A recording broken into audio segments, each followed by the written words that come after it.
নীল সমুদ্রের স্বচ্ছ পানিতে ছটফট করছিল একটি আসপ্রে পাখি। ডানা মেলতে পারছিল না, কারণ মাছ ধরার জালে আটকে গিয়েছিল তার শরীর।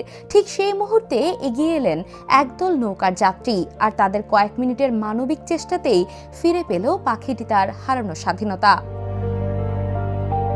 সামাজিক যোগাযোগ মাধ্যমে ছড়িয়ে পড়া একটি ভিডিওতে দেখা যায় সমুদ্রের পানিতে সংগ্রাম করা আসপ্রে পাখিটিকে দেখতে পান নৌকার যাত্রীরা।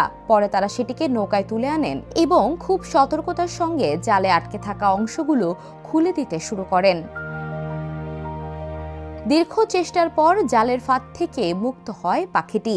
কিছুক্ষণ ক্লান্ত অবস্থায় থাকার পর শক্তি ফিরে পেয়ে সেটি ডানা মেলে উড়ে যায় মুক্ত আকাশে।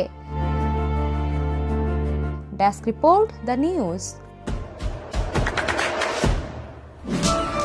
দেশে দেশে সবার সাথে, দ্য নিউজ।